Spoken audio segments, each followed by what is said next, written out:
Hey everyone, it's Dr. Ben Thompson here with Treble Health. Today's video will focus on sleep. Everything you need to know, the common questions about sleep. This video will be led by one of our experts on our team, audiologist Dr. Michelle. She's previously worked at the major hospital in New York, NYU, and she's here in this video to give you some of her best knowledge. So make sure you watch the whole video, leave us a comment with what's working for you, and as always, you can work with us at Treble Health. Let's get ahead with today's video. Dr. Michelle, take it away. Hi, I'm Dr. Michelle with Treble Health, and today I'm answering a few commonly asked questions about tinnitus at night. First question is, what is the best sleep position for tinnitus? So the simple answer to that is, there isn't one best sleep position other than whatever you find most comfortable to you. But you do want to keep in mind that you're not accidentally blocking off your ears, because if you're covering up your ears with your pillows or your sheets, you may notice that your tinnitus is louder. It's the same phenomenon that occurs whenever you're using earplugs, put your fingers in your ears, or if you're using earphones. When we have less access to sounds in our environment, we do hear more of our internal noise, and that includes tinnitus.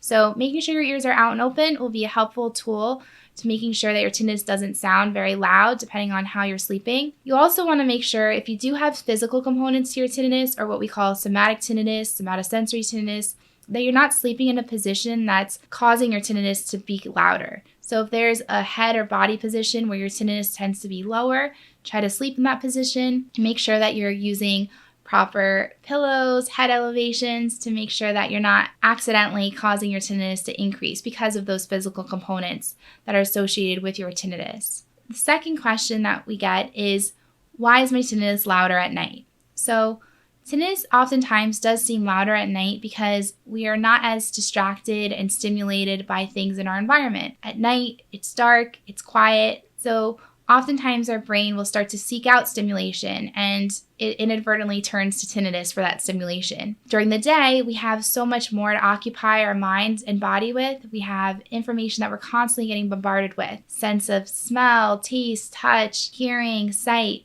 We're receiving information from, our friends, our family, our work. We have a lot more on our minds, and all of these things help to distract us away from tinnitus. But at night, we have a lot less going on, so it is common for us to start to notice more of our tinnitus. From a research study that was conducted back in the 60s, they put individuals with no hearing loss and no tinnitus in a booth, and the majority of them, upon exiting that experiment, started to have low-level degrees of tinnitus.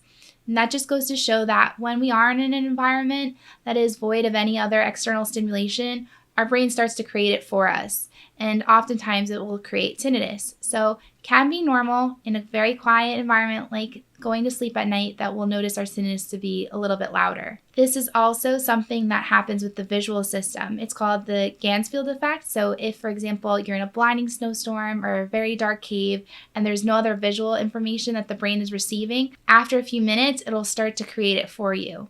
So as you can see, it's normal and common, but this leads me to our third most common question. What things can I do to help my tinnitus at night?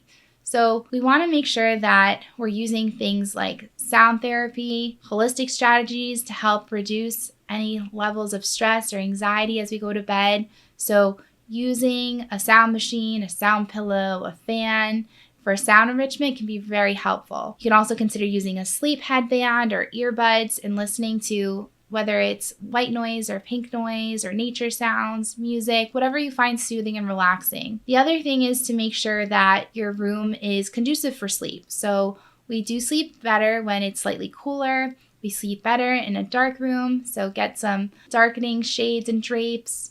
Make sure that the temperature is set appropriately, that you're not too hot or too warm. You'll also want to try to consider using some forms of holistic strategies to manage your stress and anxiety and help relax you for sleep. So sleep-guided meditations can be helpful, sleep-guided audios, listening to nighttime stories for adults. Those things, in addition to progressive muscle relaxation, meditation, visualization exercises. There's so many different things that you can do to help ease your mind into sleep. Even something as simple as counting sheep can be a helpful tool to get your mind off of tinnitus and ready for you to sleep. If you have any other tools or suggestions that help you get a better night's sleep despite your tinnitus, feel free to comment below. And if you don't already subscribe to our channel, please hit subscribe. Hope these tips help you get a better night's rest. Thank you for watching today's video with Treble Health. Check out our next video by clicking the button on this screen or another recommended video. And if you're not already, make sure to subscribe to our YouTube channel. Thanks so much. See you on the next video.